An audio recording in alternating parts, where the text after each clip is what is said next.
नमस्कार दोस्तों, आज हम बात करने वाले हैं पृथ्वीराज रासो के बारे में। पृथ्वीराज रासो, आइए जानते हैं सबसे पहले इसकी पृष्ठभूमि को। सबसे पहले हम देखते हैं दिल्ली के तोमर शासक अनंगपाल, जिनकी 2 पुत्रियां थी। पहली का नाम सुंदरी देवी, बड़ी बेटी, और छोटी का नाम कर्पूरा देवी। सुंदरी देवी का विवाह जो है वो कन्नौज के शासक विजयपाल के साथ होता है, और कर्पूरी देवी का विवाह अजमेर के शासक सोमेश्वर के साथ होता है। इनसे जो है इनका पुत्र पैदा होता है, जिसका नाम पृथ्वीराज चौहान अर्थात पृथ्वीराज तृतीय, और विजयपाल और सुंदरी देवी का पुत्र पैदा होता है, जिसका नाम जयचंद होता है। पृथ्वीराज रासो जो है वो, इसमें कई प्रकार की सामंती कथाओं का वर्णन हमें मिलता है। जैसे एक कथा में भीमदेव चालुक्य नाम के एक छोटे शासक के भाई की हत्या पृथ्वीराज चौहान का कान्हा नाम का सामंत कर देता है।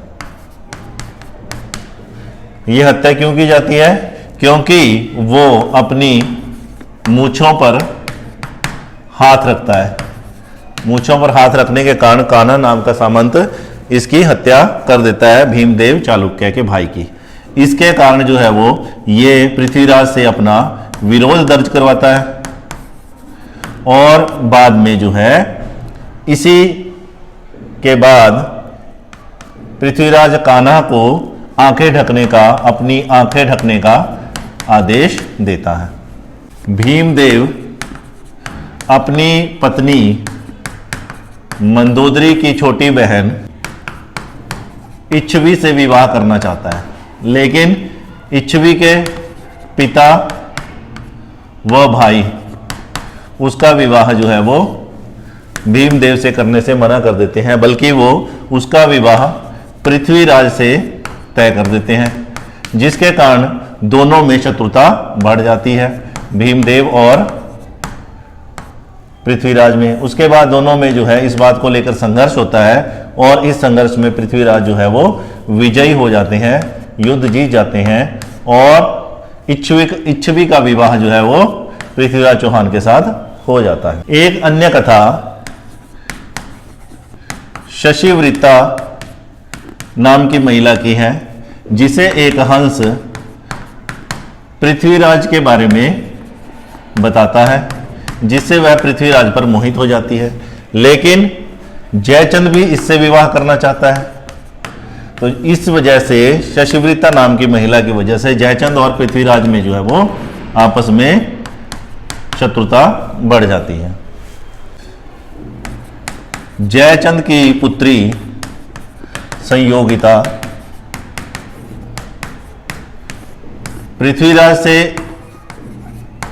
पृथ्वीराज पर मोहित हो जाती है और उससे विवाह करना चाहती है।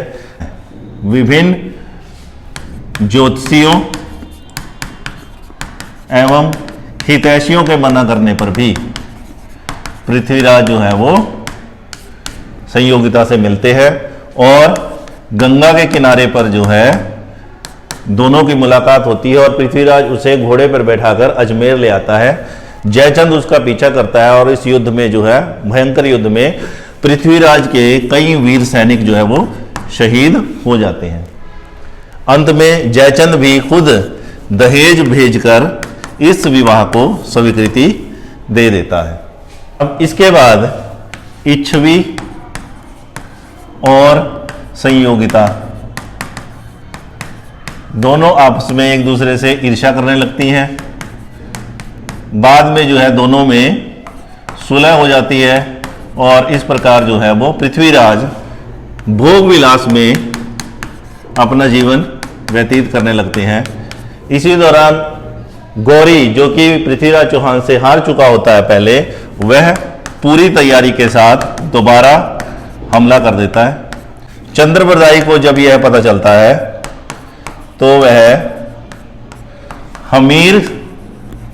हमीर से जो है सहायता मांगता है, लेकिन हमीर जो है चंद्रबरदाई को ही क्या कर लेता है, उसे बंदी बना लेता है और हमीर गौरी की सहायता करता है, गौरी की सहायता करता है। और इस प्रकार जो है वो पृथ्वीराज चौहान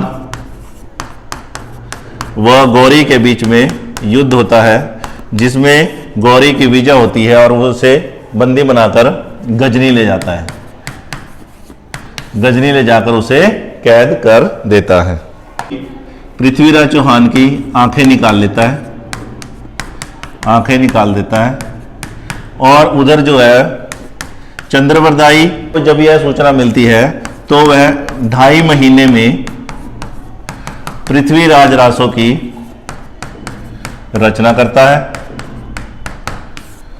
और शेष काम अपने बेटे जलहन को सौंपकर, चंद्रबरदाई शेष काम अपने बेटे जलहन को सौंपकर गजनी चला जाता है। और गजनी में जाकर वह जो है पृथ्वीराज चौहान से मुलाकात करता है और मुलाकात करने पर जो है वो गौरी को यह बताता है कि पृथ्वीराज चौहान अपने शब्दभेदी बाण से लोहे के 7 तवों को भी बेंध सकता है। तो इसकी परीक्षा करने के लिए गौरी उसे जो है सभा में बुलाता है। तब चंद्रबरदाई संकेत से पृथ्वीराज चौहान से कहता है, 4 बांस 24 गज 8 अंगुल प्रमाण, ता ऊपर सुल्तान है मत चूको चौहान।